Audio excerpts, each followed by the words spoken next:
예, 여의도 사사건건입니다. 오늘은 여론조사 결과와 함께 전국 상황 살펴보겠습니다. 유승찬 정치 컨설턴트, 김봉신 메타보이스 이사가 함께하겠습니다. 어서 오십시오. 네, 안녕하세요. 예, 방금 전 들어온 속보인데요. 윤 대통령이 이재명 대표에게 전화 통화를 통해서 전국 현안을 논의했다고 합니다. 그리고 이재명 대표에게 회동을 제안했다고 하는데 다음 주에 용산에서 만나자고 했습니다. 예, 이 상황을 일단 어떻게 봐야 될지 유승찬 대표 먼저 늦었지만 다행스러운 일입니다. 그러니까 진작에 이렇게 했어야 된다고 보고요. 예. 아주 늦은 건 없는 거니까 일단 만남부터 그 협치의 가능성 이런 것들을 좀 열어놓고 그 기탄 없는 대화를 좀 나누시기를 바랍니다. 다음 주 용산에서 만나자고 해서 했기 때문에 이제 이재명 대표 반응까지는 지금 들어온 게 없고 이제 회동이 성사될 가능성이 좀 커 보이죠? 그렇죠. 이재명 대표는 항상 먼저 이제 그 영수회담을 계속 제안을 해왔었고 총선 끝난 다음에도 만날 의사가 있다고 분명히 밝혔기 때문에 안 만날 이유는 없을 것 같습니다. 예, 윤 대통령 당장은 후임 총리와 비서실장 인선의 장고를 이어가고 있는 상황입니다. 총리 인선을 비롯한 개각에 앞서서 더 급한 비서실장 후보로는 친윤 핵심 장제원 의원이 유력하게 거론되고 있고요. 원희룡 전 장관, 김한길 국민통합위원장, 김 위원장은 총리 후보로도 거론되고 있죠. 또 이상민 장관, 정진석 의원, 이정현 전 의원 등이 하마평에 올라 있습니다. 자, 유승찬 대표께 여쭤보죠. 네. 사실 그동안 이제 총선 이후에 이제 대통령실 인적 쇄신 다 이렇게 언론들이 주목하고 있는 상황이었는데 새로운 걸 좀 빨리 보여줘야 되는 그런 상황에서 오히려 논란을 야기한 부분도 있고 이미 실기했다는 이런 지적도 있었거든요.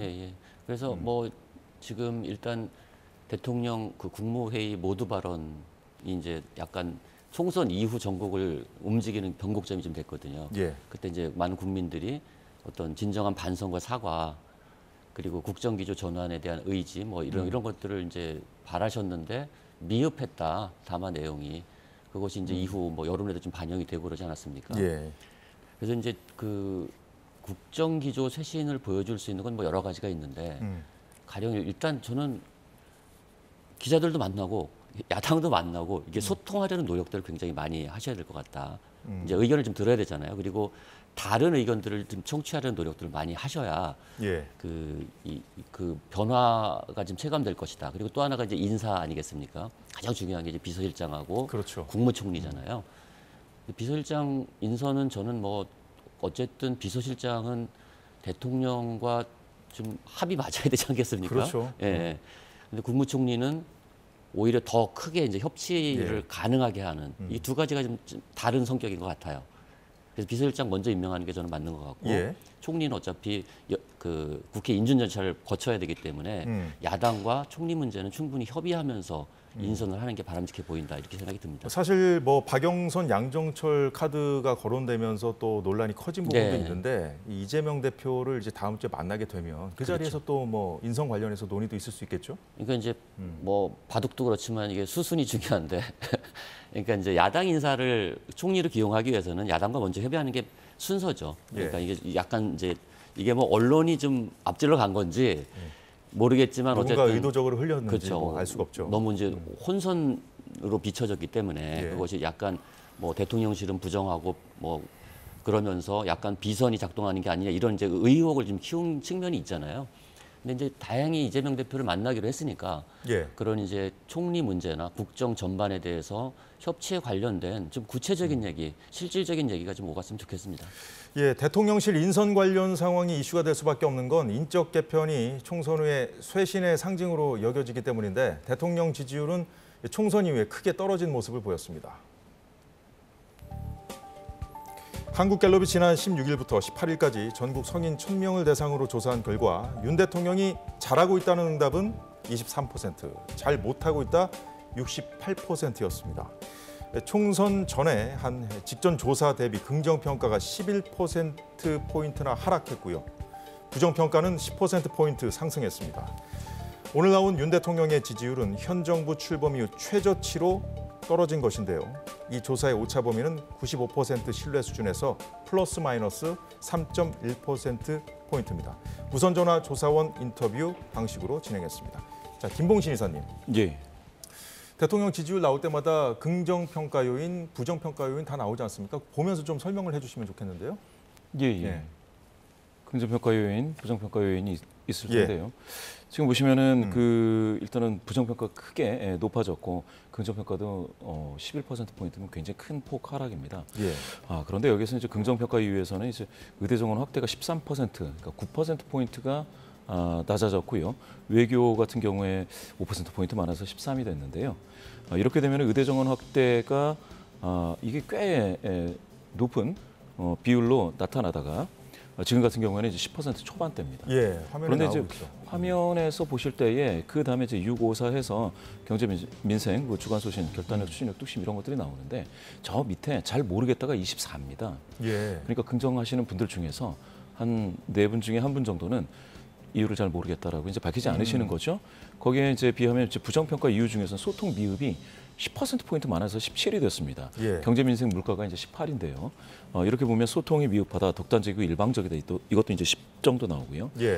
이렇게 따지면 소통 미흡에 대한 불만이 굉장히 크게 갑자기 이번 조사에서 커졌단 말입니다. 그런데 플러스 10이나 됐네요. 플러스 10입니다. 그런데 이 조사에서 지금 잘하고 있다라는 긍정 응답이 11%포인트 많이 이제 하락한 거지 않습니까? 이 중에서 국민의힘을 지지하시는 분들 중에 대통령 긍정률이 지난 조사 대비 20%포인트 하락했습니다. 이거는 오차범위를 넘은 겁니다. 또 보수 성향자 중에서 오차범위를 벗어나서 20%포인트 하락. 이렇게 큰 폭으로 하락하고 있고요. 그리고 70세 이상이신 분들 중에서는 여기서도 오차범위를 벗어나서 18%포인트 하락했습니다. 그러면 윤 대통령의 가장 큰 지지 기반, 지지층에서도 실망을 많이 했다는 거예요? 이 굉장히 아주 큰 변화입니다. 아주 큰 변화고요. 이게 23으로 이제 하락했을 때 이게 이번 정부 들어서 24가 2번 있었는데 지금 그 밑에이지 않습니까? 그러면 이게 반등의 모멘텀을 찾는 게 오늘 이재명 대표와의 이제 회동 제안이 될 것인지 이건 좀 지켜봐야겠죠. 그러나 아무것도 없다면 지금 보수 성향이신 분들 또 국민의힘을 사랑하고 지지하시는 분들 중에서조차도 이렇게 큰 폭하락이 보인다는 거는 이건 엄청난 그런 시그널이죠. 앞으로 어떻게 될지 알 수 없는 상황이 됐습니다. 유 대표님, 국정 기조라든가 정책 방향 이런 거에 대한 반대라기보다는 지금 봤듯이 소통 미흡, 독단적, 일방적 이런 어떻게 보면 대통령의 리더십에 관한 그런 부분들이 이제 부정평가 요인으로 많이 이제 지적이 됐거든요. 그러니까 이제 가장 중요한 게 이 총선 참패가 의미하는 것이 무엇인가 여기에 대해서 좀 안이하게 인식하고 있다는 것이 국민들이 볼 때 이거를 정말 제가 볼 때는 이게 이제 이번 총선 결과는 이 보수가 거의 괴멸할 수 있다는 위기감을 좀 안겨준 건데 여기에 대해서 좀 안이하게 보고 있다. 이런 것들이 좀 인식된 것 같고요. 소통 부족이라는 게 그런 거잖아요. 그러니까 국민들은 제일 먼저 태도를 봅니다. 태도가 제일 먼저 다가오거든요. 그럼 이 상황을 어떻게 받아들이고 있느냐. 전 윤석열 대통령께서 3가지 결심을 하셔야 되는데 첫 번째는 반성할 결심을 하셔야 되고요. 사과할 결심을 하셔야 되고 그다음에 협치를 할 결심을 하셔야 되거든요. 이 3가지가 표현돼야 되는데 지금 이번 여론조사의 가장 큰 특징은 우리 그 김봉신 이사님 말씀하셨지만 보수 지지층이 대거 이탈했다는 거거든요. 그러니까 가령 이 PK 부산 같은 경우는 사실은 막판에 결집하면서 민주당이 한 석밖에 못하지 않았습니까? 그런데 이번 여론조사에서 보면 PK 지역의 대통령 지지율이 28%로 나타나요. 이 얘기는 뭐냐면 압도적으로 총선에서 지지했지만 대통령 지지율에는 그것이 훨씬 더 이제 반영되지 않았다는 거. 반영되지 않은 정도가 아니라 이제 큰 폭으로 이제 하락했고 가령 지역구에서 전국에서 국민의힘을 지지한 분들이 45%인데 절반이지 않습니까? 거의 이 23% 지지율이라는 것은. 그래서 저는 이제 윤석열 대통령께서 이 내 책임이라는 걸 분명히 하시지 않고 이제 홍준표 시장이 또 불을 붙이고 있지만 마치 한동훈 위원장이 잘못해서 선거를 진 것처럼 이런 분위기로 몰아가기 때문에 사실 한동훈 위원장을 지지했던 보수들이 굉장히 불쾌한 거예요. 그 부분도 이따가 저희가 얘기를 해보겠지만 그래서 저는 이제 이 뺄셈 정치를 계속 하고 있기 때문에 총선 패배의 책임을 대통령이 무겁게 받아들이고 여기에 대해서 인식을 하고 아주 분명하고 명쾌하게 단순하게 사과를 하셔야 됩니다. 그러니까 사과를 하시고 그러니까 이제 총선 이후에도 대통령실의 어떤 입장 표명이라든가 행보가 이제 지지층을 더욱더 계속 실망시키고 있다. 그렇죠. 진행형이다 이런 말씀이시죠. 국정 기준은 옳았는데 이게 잘 전달되지 않았다. 이게 얼마나 아니한 인식입니까? 그게 그렇게까지 그러면 총선 참패로 이어질 일입니까? 국정 기조 전환을 요구하고 있기 때문에 거기에 대해서 성찰을 하고 기조 전환에 대한 입장을 밝히시는 게 맞죠. 예. 총선 이후의 민심 동향 어떤지 양당의 지지도를 보면서 좀 더 살펴보겠습니다. 예, 국민의힘 30%, 더불어민주당 31%였습니다. 국민의힘 지지율은 직전 조사보다 7%포인트 하락했는데 역시 현 정부 출범 이후 최저치로 기록됐습니다. 지금 김봉신 이사님, 예. 그 총선 직전에 이어졌던 그 조사에서도 37대 29로 민주당보다 국민의힘이 높았어요. 근데 그 상황에서 그 치른 선거에서도 크게 졌는데 그 이후에 국민의힘 지지율은 더 빠졌다는 거잖아요. 예. 이게 그러니까 지금 7%포인트 하락이면은 5,000회를 넘어선 하락이고요. 예. 또 30%라는 이 숫자는 말씀 주신 것처럼 이번 정부 들어서 이제 최저치인데 그 전에 그러면 언제가 최저였느냐를 보면 그게 2022년 1월입니다. 근데 2021년 12월에 무슨 일이 있었느냐? 12월 5주에 당시 그 윤석열 후보부인 김건희 여사의 사과가 있었습니다. 대국민 사과. 예. 그 당시 이제 이력 관련 논란 뭐 이런 것들이 있었고요. 또 이준석 대표와의 어떤 불화, 뭐 마찰 이런 것들이 있었는데 그때 29를 찍고 나서 지금 그러니까 30이거든요. 그러면은 이거는 20%대로 추가 하락도 가능할 것 같다라고 예상할 수가 있습니다. 예. 빨리 모멘텀을 마련해서 여당이 올리지 않으면 지지도를 국민 많은 분들께 좀 잘 보여서 이 지지도를 올리지 않으면 이거는 그러면 굉장히 위험해지죠. 그러면 여당으로서는 있기 힘든 20% 중반 이렇게 예. 빠지면은 문제가 되는 거는 여당 내에 있는 그 정치인들 108명에 당선하신 분들이 과연 그러면 이 지지도를 가지고 대통령 긍정률 또 23%지 않습니까? 이거를 가지고 앞으로 계속 뭘 할 수 있을까라는 의문을 스스로에게 던질 겁니다.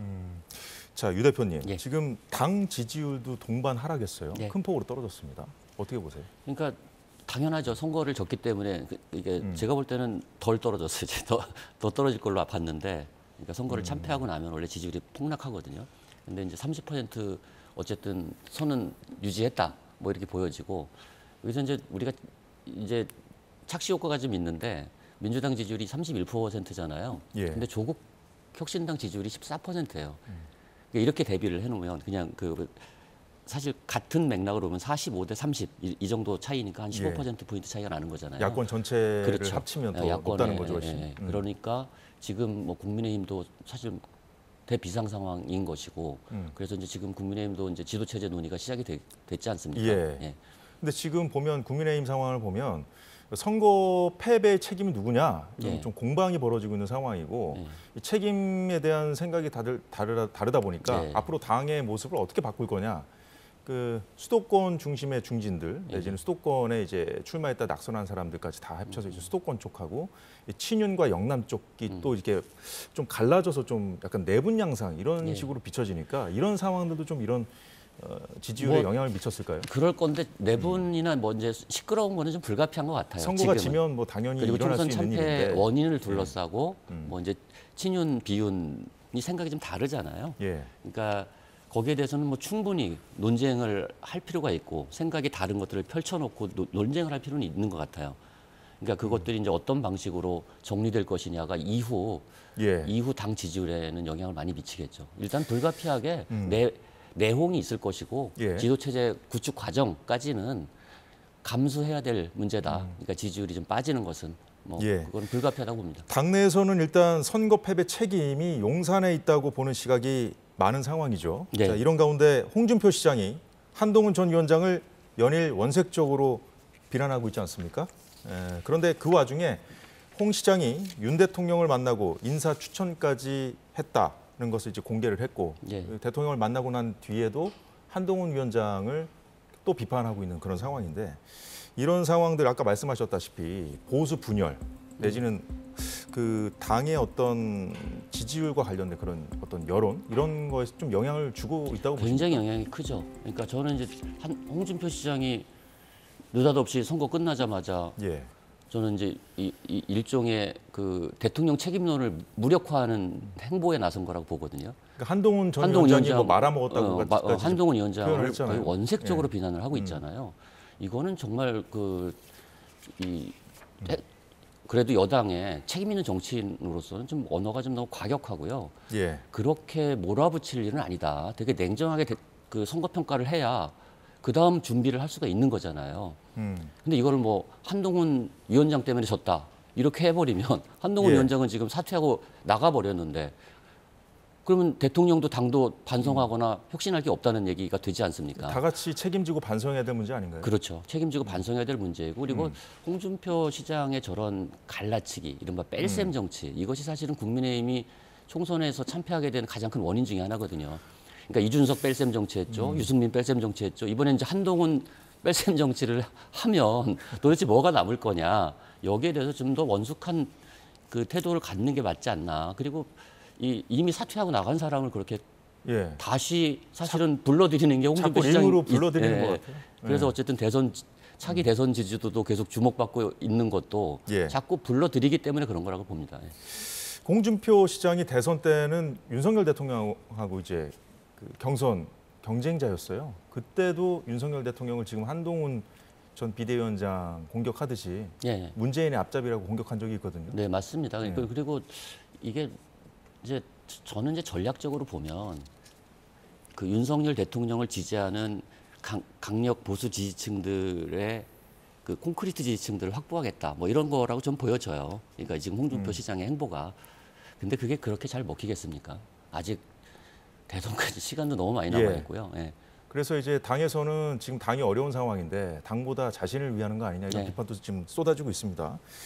자, 오늘 갤럽 조사에서는 차기 지도자 선호도 결과도 나왔는데요. 살펴보죠. 이재명 24, 한동훈 15, 조국 7, 이준석, 홍준표 각각 3% 등의 순이었습니다. 응답자들에게 던진 질문은 장래 대통령감으로 누가 좋냐는 것이었고 질문은 선다형이 아닌 유권자가 주목하는 인물 누구나 언급될 수 있는 자유응답 방식이었습니다. 김봉신 이사님, 지난번 조사와 비교했을 때 한동훈 전 위원장도 좀 빠진 거죠? 한동훈 위원장은 지난 조사에서는 24, 이번에 이제 15 나왔으니까 9%포인트 빠졌으니까 5.1을 넘어선 하락입니다. 그렇군요. 그런데 이게 1, 2, 3월 올해 들어서는 계속 20%대였거든요. 심지어는 이제 3월에는 5.2 이내이긴 하지만 이재명 23, 한동훈 24로 이거 이재명을 넘는 거 아닌가? 뭐 이런 전망도 가능했었는데요.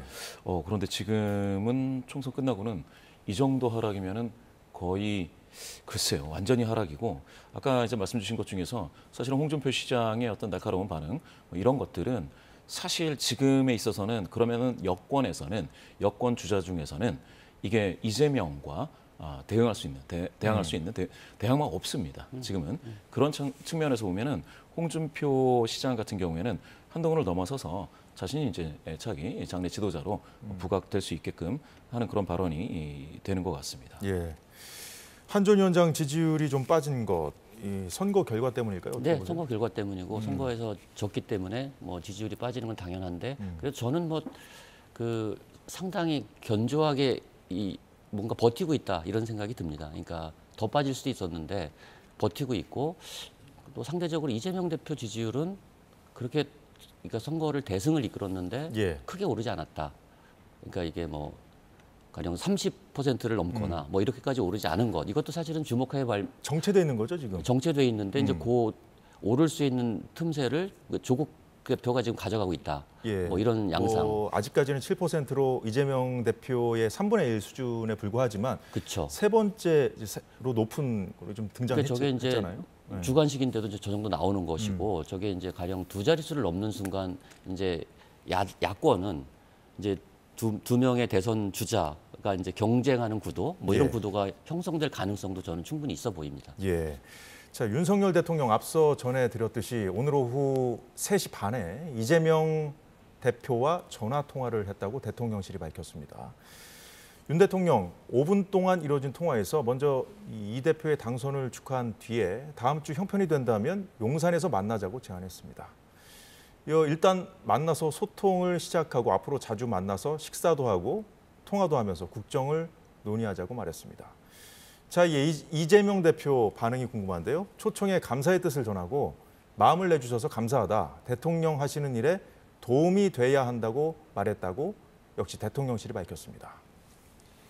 사실 지금 그렇지 않습니까, 유 대표님? 예. 지금 윤석열 대통령과 이재명 대표는 경쟁 사이도 아니지 않습니까? 그렇죠. 예. 예, 이제 협치의 대상으로도 볼 수 있는 건데 진작에 만나셨어요. 8번이나 그동안 이재명 대표가 만나자고 했는데 네. 아무 반응이 보이지 않다가 굉장히 지금 선거에 참패하고 어려워진 상황, 그리고 선거가 끝난 이후에 이제 여론조사를 봤더니 더 지금 11%포인트나 추락해서 최저치를 기록한 상황에서 오늘 던진 거잖아요. 예. 예. 그러니까 저는 이게 이제 오늘 이 갤럽 조사 같은 경우는 이게 굉장한 위험 신호거든요. 그러니까 보수 지지층이 이탈하고 있다는 거는 이제 버틸 수 있는 최소한의 이 예. 지지 기반들이 흔들리고 있다는 것이기 때문에 그 위기감을 느끼는 게 너무 당연하고요. 아까 말씀하셨듯이 낙동강 저지선을 지켜줘서 이제 그것이 이제 동일하게 이제 개헌 저지선이 되지 그렇죠, 않습니까? 그렇죠. 거기에서도 민심이 지금 이탈을 했다는 거잖아요. 대구 경북도 부정평가가 훨씬 높습니다. 지금 20% 가까이 높아요. 그래요, 김 이사님? 네. 그렇습니까? 전 지역에서 네. 지금 부정평가가 더 높습니다. 대구 경북 같은 경우 긍정평가가 예. 35%, 부정평가가 54%예요. 근데 대구 경북이요? 예, 이건 너무너무 큰 위기지 않습니까? 예. 이 위기 상황에서 저는 윤석열 대통령께서 이제는 정말로 과감한 전환이 필요하다. 그러니까 기존의 이제 이 통치 스타일이랄까요? 예. 사실은 뭐 국민들도 내일 당장 물가를 잡아라 뭐 이런 걸 요구하지는 않습니다. 그러니까 이 대통령한테 그런 거를 바라지는 않는데 이 소통하려는 노력, 협치하려는 노력, 뭔가 그래도 우리에게 닥친 문제를 여야가 머리를 맞대고 해결하는 노력을 보여주기를 바라는 거거든요. 예. 근데 그 지점이 저는 굉장히 중요한 포인트라고 자, 봅니다. 김봉신 이사님 보시기 어떻습니까? 지금 앞서 유 대표님도 말씀하셨습니다만 이재명 대표의 그 차기 대선 주자 그 지지율은 정체되어 있는 상황이었고 예. 그리고 우리 정당 지지도, 양당 지지도 봤습니다만 국민의힘이 좀 크게 떨어지긴 했습니다만 민주당 지지율도 좀 정체되어 있는 상황 아니겠습니까? 예. 그래서 이것도 어떻게 보면 민주당이 그 총선 민심을 또 무슨 입법 독주라든가 이런 식으로 가져가면 또 위험할 수 있다는 그런 부담도 있는 상황이었을 텐데 예. 그 민주당의 이재명 대표와 대통령이 이제 다음 주에 이제 만날 가능성이 좀 큰 상황이 되지 않았습니까? 예. 지지율 반등이라든가 이런 걸 좀 노려볼 수 있을까요? 양쪽 다? 이게 사실은 대통령 긍정률이 23이지 않습니까? 이게 20% 선을 하향 돌파당하면 이게 이제 여당에서 나가주십사 하는 얘기가 나올 수도 있습니다. 탈당을 권하는 그런 게 이제 2016년에도 받고 했듯이. 예. 저는 그런데 이제 여야 협치가 이제 이루어지고 실제로 이재명 대표하고 손을 잡게 되면 예. 이거는 이제 반등 포인트가 되죠. 그러면 이제 20% 선은 방어하고 예. 다시 반등 모멘텀을 찾을 수 있을 것 같고요. 그다음에 이제 중간에 말씀하셨던 것처럼 이재명 대표 같은 경우에 이제 30% 장래 정치 지도자에서 30%를 얻지 못했다 이런 말씀 주셨는데 예. 사실은 그 최근 몇 년 동안에 이 장래 정치 지도자에서 30% 넘은 사람은 당선 직전에 윤석열 대통령 딱 한 명입니다. 아, 그렇군요. 예, 이재명 대표도 예. 상당히 높은 그 수치를 보일 때가 27이었습니다. 그렇기 때문에 이제 20%이기 때문에 너무 낮다라고 말씀하시는 거는 조금 그렇기는 한데 예. 또 야당인 입장에서 민주당이 31%를 지금 얻고 있으면 그거 자체가 굉장히 낮은 수치라고 볼 수는 없습니다. 다만 지금 총선에서 이긴 정도를 고려했을 때 예. 아까 말씀하신 것처럼 그러면은 40도 넘을 수 있는 거 아니겠느냐 이렇게 말씀 주시는 게 있는데요. 몇몇 민주당 지지도를 이렇게 누르는 하방 압력을 주는 몇 가지가 있죠. 예. 여러 가지 이슈가 있는데 특별히 제가 본다면 이번 총선이 민주당이 무엇인가 이제 메가 이슈 이런 것들을 제시해서 크게 어필을 해서 그래서 많은 당선자를 낸 게 아니고 예. 정부 여당이 많이 못해서 반사이익이었죠. 그렇죠. 그래서 회초리를 국민들께서 쥐어준 거죠.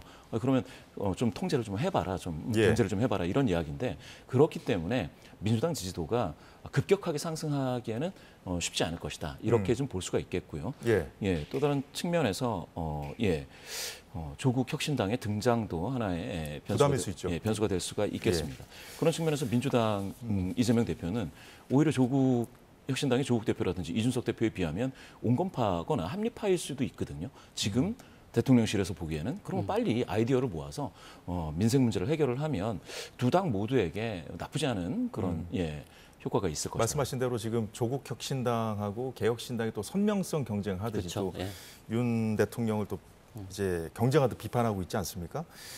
사실 지금 그 전국 상황은 그 민주당에서 국민의힘을 좀 안 그래도 좀 수세에 몰려 있는데 입법 드라이브를 막 걸면서 지금 계속 지금 그 22대 국회 개원 전부터 전국 주도권을 장악해가고 있는 그런 상황이었거든요.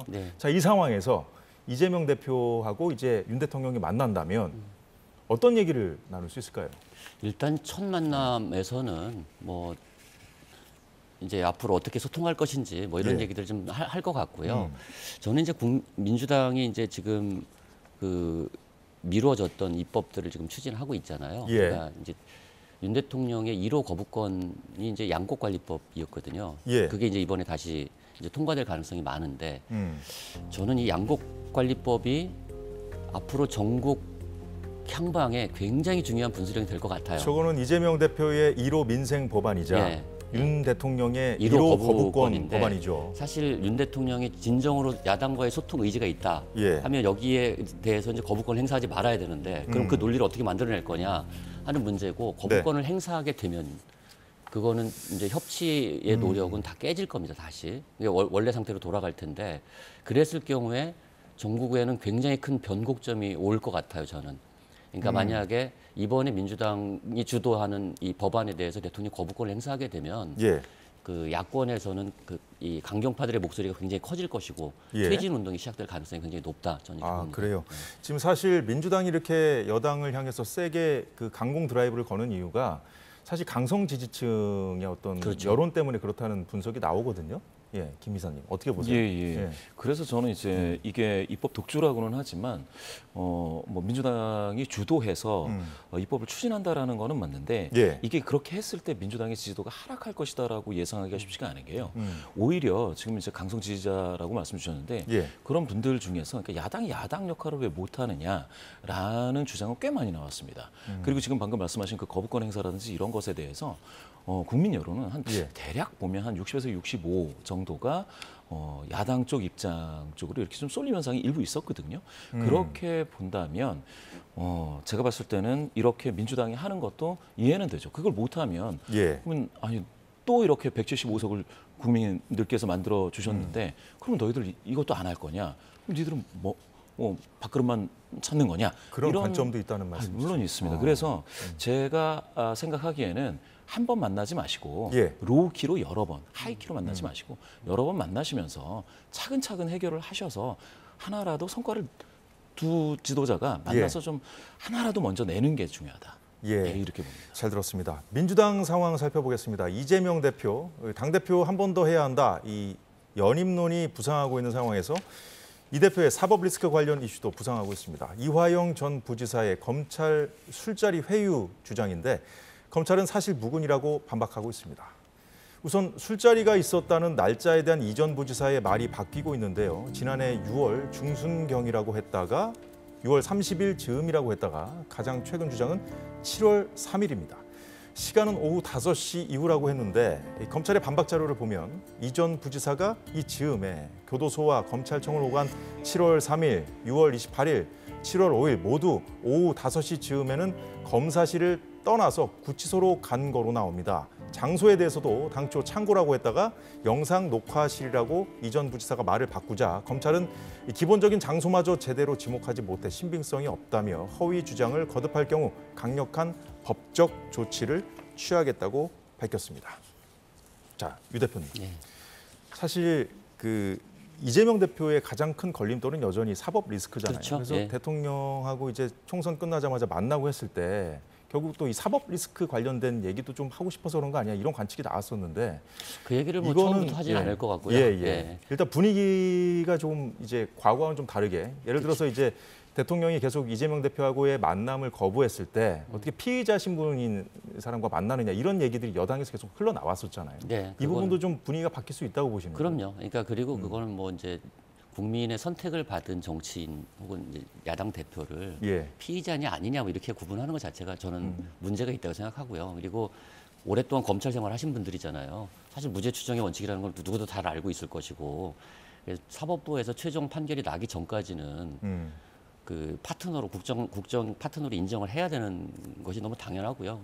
뭐 아무튼 만나신다니까 잘 만나시길 바라는데 이제 이재명 대표 사법 리스크는 정치적 사안은 아닌 것 같아요. 이제 이게 그러니까 이미 다 반영돼 있고 리스크가 있다는 거 모든 국민이 알고 있고 근데 이제 법원이 이걸 어떻게 판단할 것이냐 이 문제가 지금 남은 거잖아요. 근데 당장 쌍방울 대북 송금 사건만 봐도 이화영 전 부지사 1심 선고가 다음 달로 예정돼 있거든요. 그 상황에서 지금 이런 일이 좀 근데 이화영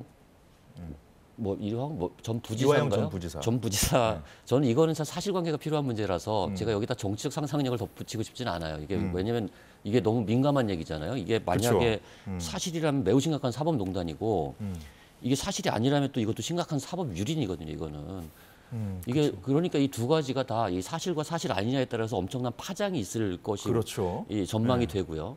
그래서 이거는 정말 제가 정치 컨설팅하는 사람으로서 코멘트하기가 좀 그렇긴 한데요. 이게 사실은 저는 팩트 확인이 굉장히 중요하다. 그리고 신속하게 사실 확인이 이루어져야 될 사안이다. 이렇게 보고요. 이화영 전 부지사가 실형을 받을 경우에 이것도 이제 이재명 대표와의 연관성 이런 문제들이 지금 제기가 돼 있는 상황이기 때문에 그 사법 리스크가 이제 재점화될 가능성은 있죠. 자, 김봉신 이사님, 지금 조국 대표도 사법 리스크를 안고 있는데 세 번째 높은 그 순서로 대선 주자 그 지지율 나타났잖아요. 이재명 대표도 사법 리스크 안고 있는데 지금 그 사법 리스크도 이제 유 대표님 말씀하셨듯이 좀 오래 계속 돼온 것이고 모르는 국민은 없는 문제지 않습니까? 그럼 앞으로 이제 그 사법부의 시간이 시작됐는데 어떻게 보세요? 지지율에 영향을 미칠 수 있을까요? 지지율 영향 같은 경우에는 지금 일단 아까 말씀 주신 대로 일단 반영이 되어 있는 측면이 큽니다. 물론 이제 민주당 지지도라든지 여기 이제 하방 압력을 주고 있는 것도 맞는데 이게 사법 리스크라는 표현이 맞는지 아니면 사법 피로감이 맞는지 국민 다수의 입장에서는 상당히 이게 피로감이 느껴지는 이슈입니다. 그러니까 뭔가 새로운 게 없는 거죠. 따라서 이제 누가 사실 이거 가지고 이 판결이 어떻게 된다, 1심 선고가 그거를 통해서 민주당 또 국민의힘 또 조국 혁신당 이런 당의 지지도가 굉장히 출렁이기는 쉽지 않겠다라는 게 하나 있고요. 아까 우리 대표님 말씀 주신 것처럼 사실 그 이후로 대통령과 이재명 대표가 만나지 못한다라고 하는 것들은 이게 좀 말이 좀 안 맞습니다. 왜냐하면 그렇게 되면 오히려 사법 리스크를 가지고 있는 사람보다 대통령이 좀 이렇게 좀 리드하는 게 있어야 되는데 왜 대통령이 오히려 숨는 것처럼 보이는 게 있기 때문에 지금 만나게 되면 이제 잘 될 것이다. 이런 게 있겠고요. 알겠습니다. 조국 대표도 대통령에게 이제 회담 만나자 제안을 한 상황이기 때문에 이제 일단은 다음 주에 이제 이재명 대표하고 대통령하고 먼저 만나게 되면 야권의 어떤 분위기 지형에 좀 영향을 미칠 것 같습니다. 좀 여러 가지 점에서 좀 생각해보서 저희도 다음 주에 다시 한번 그 관련 얘기를 해보는 걸로 하겠습니다. 오늘 여의도는 여기까지 하겠습니다. 유승찬 정치 컨설턴트, 김봉신 이사였습니다. 고맙습니다. 네, 고맙습니다. 감사합니다.